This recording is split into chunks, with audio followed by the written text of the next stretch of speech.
going on, everyone, and welcome into the NHL opening night expected bets show. Today we'll be breaking down the 3 games for October 10th here. Decent slate for opening night here, shockingly. I know we've had a few interesting opening slates for the last few nights, but before we get into our best bets, let's bring in the rest of the squad. Franco, how we doing? I am so ready, man. I was going to go light on opening day, and I just started seeing the lines pop up today. I'm like, I want that. I want that. I want that. Take it. Yep. And then all of a sudden now I have a bunch of bets. So I'm fired up. No, love it. Betzky, how about you? Oh, I'm feeling the same way. We're going to get this started off right, too. Love it. With the Gretzky's Betzky's t-shirt in the background, too. With the Blue Mountains right on the shirt, too. Yeah. So awesome. That's awesome. Perfect. All right. Let's get into the first game here. Nashville travels to Tampa here. Nashville plus 140 on the money line. Tampa Bay minus 160. A lot of line movement in this game, obviously, given the Vasilevsky move. Nashville opened at plus 160 and has since dropped 20 cents to plus 140. Over under 6.5 here, kind of consistent as we saw last year. Minus 102 to the over, minus 102 to the under, minus 118 to the over here. Franco, I'll start with you here. First game, NHL season. What do you like? Well, we kind of talked about this already, but I'm loving Nashville money line here. Main reason being is I think early in the season, goalies matter so much, right? Your blue lines are getting their stuff together, trying to figure out how to work with each other, and the forwards passing and offensive zone play maybe a little bit sloppy as well, at least to start the year. But there's nothing like having a rock-solid goalie behind you, and Saros is that guy. I can't say the same thing about what Tampa Bay is going to be putting out until Vasi comes back. So I look forward to targeting Tampa early and often to start the year, especially because of this. I think that they're going to be overvalued because of their name, at least to start the season. And I'm going to be targeting overs and team total overs against them and money lines against them because of that. So I think we all agree with that play. The other one, I'm going to kind of pivot to the other side of the ice with Steven Stamkos over 2.5 shots. So main reason here is I just see too much value at the number here.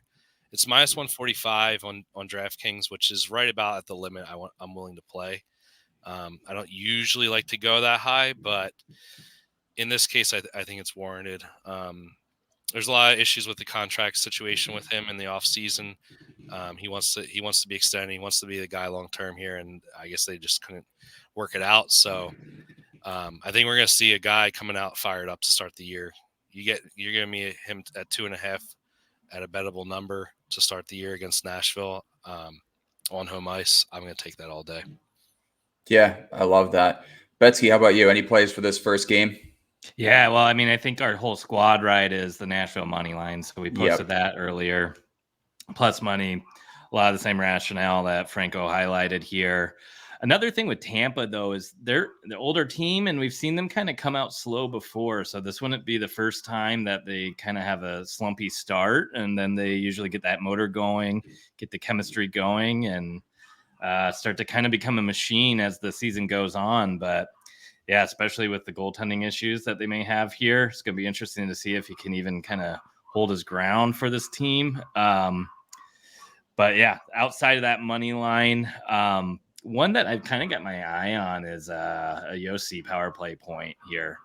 So I have a feeling Tampa may have to take penalties. And by that, I mean, if there's breakaways from the Nashville, it may be smarter to just take the 2-minute penalty rather than leaving their goalie high and dry.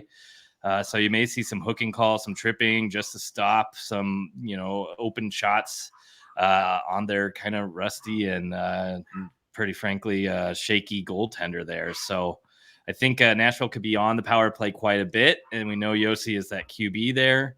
We got big Ryan O'Reilly now sitting in the front of the net. I kind of like that look. Then you probably can get some decent value on that rather than taking kind of like a Yossi point or apple. But if you want to be a little less risky, I love his assist as well. Don't forget too that Don't forget too that I know a lot of people are pointing out Nashville's struggles with giving out a ton of penalties last year, but Tampa was ranked right up there last year as well. Top 4 last year in penalties against per game. So I love that Nashville power play. Forsberg coming back healthy, fired up as well. So I like that a lot.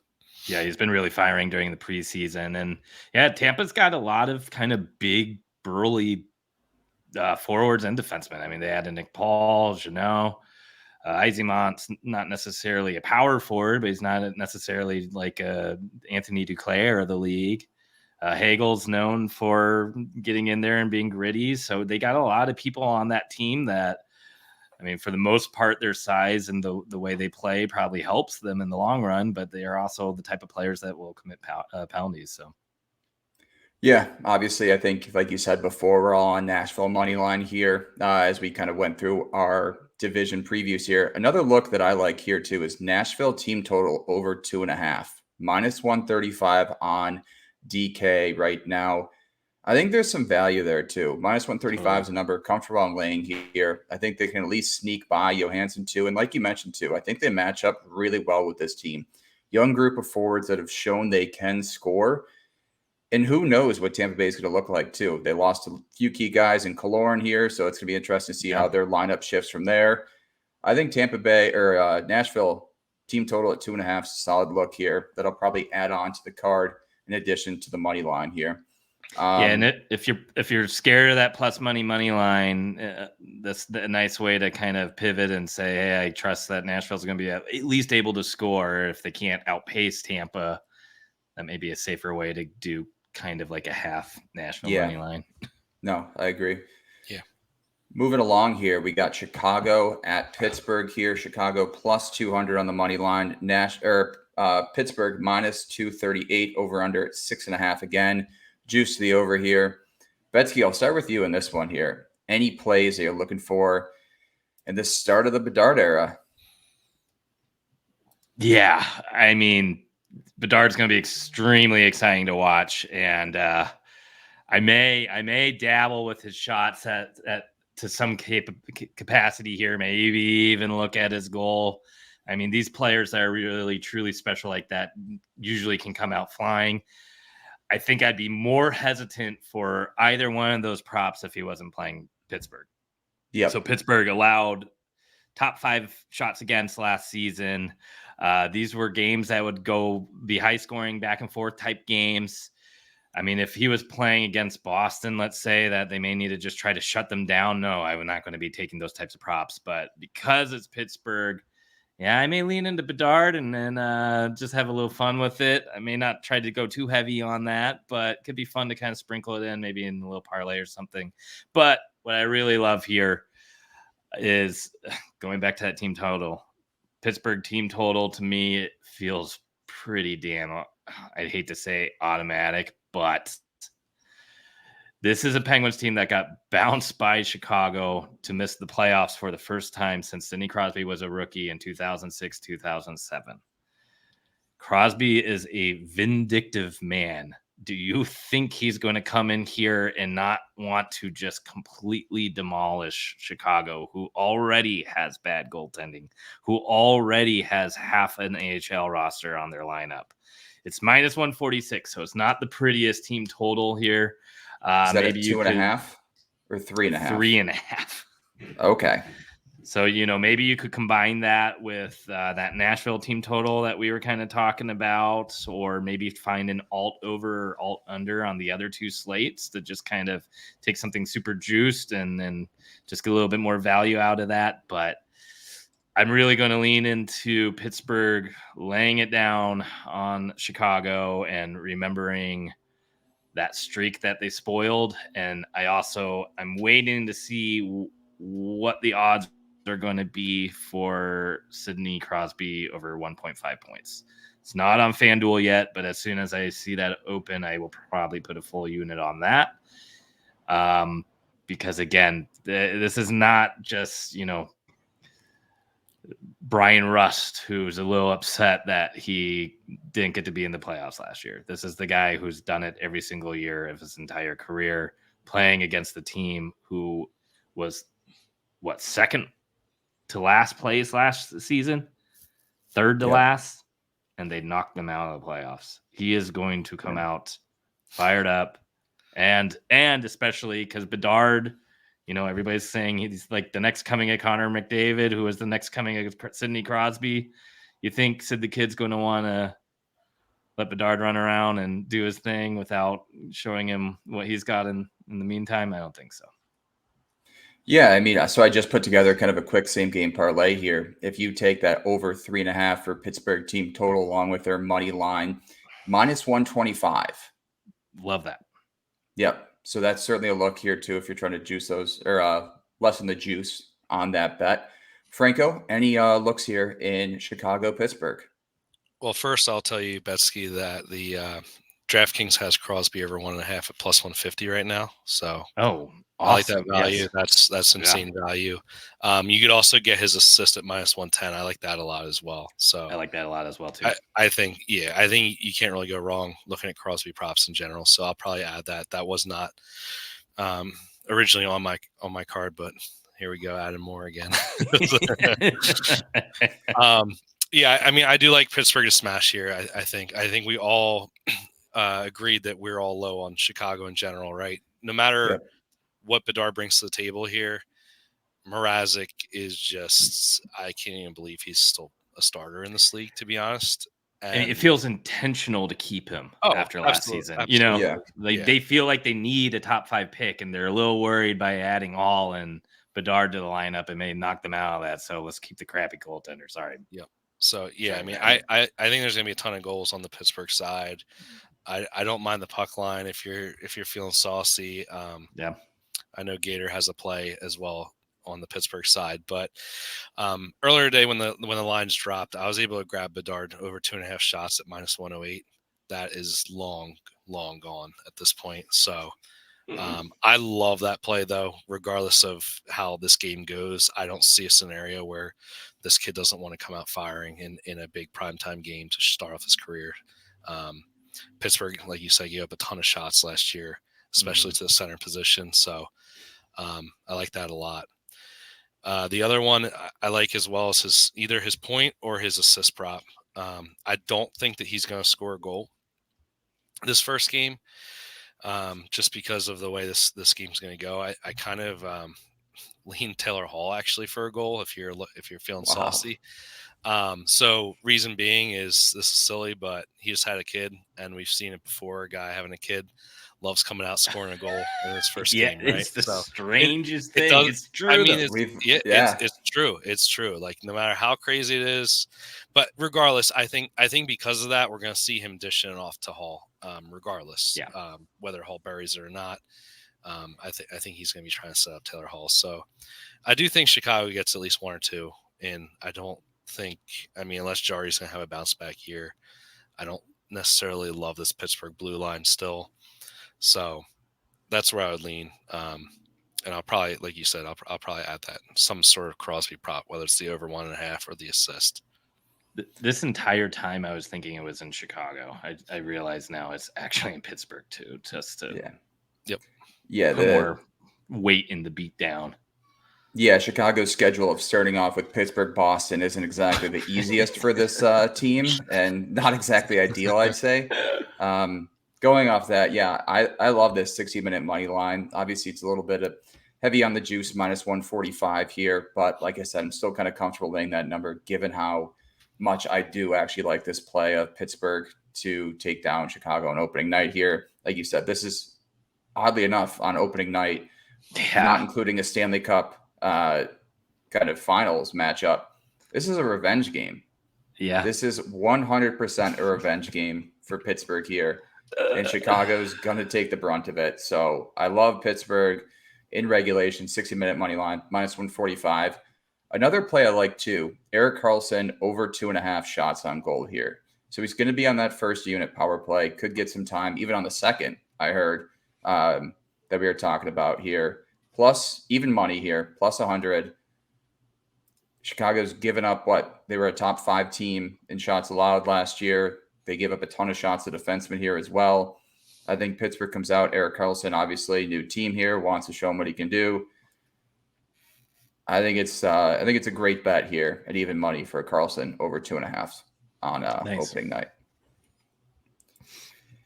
Moving along here to the third game here, Seattle at Vegas. Vegas minus 170 on the money line here. Seattle plus 142, over under 6.5 here. Betzky, I'll start with you here. I know we kind of talked about this before the show. It's the best game of the night for sure. But any kind of leans or plays on this? Where is it going to be kind of, let's hopefully count our money at the end of the night and just watch some hockey? I agree. It's definitely going to be the best matchup. I mean, it's going to be obviously extremely exciting to see Bedard.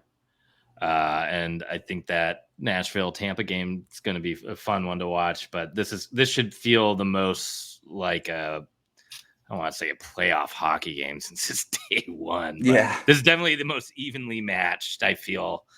I guess you could say Nashville Tampa is in a way, but I always get nervous with these Stanley Cup winners on game one, getting back into it the first couple weeks even, especially with Vegas with all the weird goaltending issues they had at the end of the season. I don't know if this game is going to go over. Seattle was kind of a Jekyll and Hyde team all last year too. On the road, they would be able to score, and those games would go flying past the over. At home, things got tightened up, and then during the playoffs, and they were really an under team. So you guys informed me Dunn is out.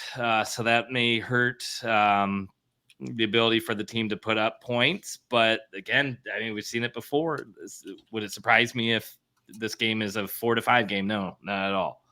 So as far as sides, I don't know really if I want to dip into anything. Really, the only thing I had circled is Jared McCann over 2.5 shots. That looks to be around minus 105 on a lot of books. This was their primary sniper, their primary shooter for the Kraken. I think he really kind of elevated himself as one of the premier kind of snipers in the league, and I don't think he's going to slow down anytime soon. I think this is the position he has cemented for himself, and this is what we're going to see from him from now on. So I want to grab it before books start to adjust and before he starts stringing a lot of games in a row. Otherwise, I don't know if I really want to dabble too much into this. And like you said, maybe hopefully we're counting our money at this point and just kind of enjoying a good game, right? Yeah. Franco, have some how about restraint. You? Yeah, exactly. It's opening night, but still. Yeah. Yeah, I think this is kind of like what you said. Maybe it's a situation where if you kill these first two games, then you have a little fun, right? Play one of the leans that you have coming into this game. Yeah. So historically, at least in the last year or so, this has been like an under matchup, believe it or not. So that kind of makes it. I don't want to say not exciting because I like you guys said, I think this is going to be almost like a playoff type game and a tight back and forth game. Vegas has dominated the series historically as well. 7-1, I think. Wow. So yeah, it's pretty wild to look at as well. But I mean, a lot of that Seattle wasn't good the previous season. So, take that with a grain of salt, but yeah, I don't know. I mean, on the surface, I want to just go right back to that Kraken team total on the road wagon of last year that was just so fun to ride every single game. Yeah. And the value, I mean, isn't even really there. I mean, we're playing against Vegas in Vegas. Over 2.5 is minus 140. It's hard to love that, especially with the series history being more towards the unders. So I don't really necessarily love anything here. Don't really want to bet any point props because of the unders and stuff like that. I mean, I even saw Jack Eichel over 2.5 shots, which is crazy that he's at 2.5. Usually he's a 3.5 type guy, but he doesn't hit his number against this team either. I don't know if Seattle's going to be that same stingy against the shot type of defense this year, but I think this is a game you watch, you enjoy it, and you take notes and see if these teams are still the same as last year, if there's any differences going into the next year into next week or the next couple of games here with them. So probably lay off and play it by there. If I'm feeling really good after the first few games, maybe I'll sprinkle something. Yeah, it's interesting too. I mean, the projected goalies here are Eden Hill and Philip Grubauer here, both who had great seasons last year, and you really wonder if they can kind of continue that for this year too, or if you're kind of going to see game one that it's going to be a regression season for one of them, if not both. So certainly a lot to look forward here in this final game here. You guys want to shout out your socials one more time? Sure. Well, I am Gretzky Betzky's on twitter.com and part of the Parlay Science Discord. Awesome. And I'm Franco the Banker at Franco the Banker on Twitter. Awesome. As always, you can find me on Twitter at GatorBetting and on theoddsbreakers.com. Be sure to check out the podcast Twitter as well, where we post our daily best bets along with video clips, expected bets for. Thanks all for listening, and good luck on opening night.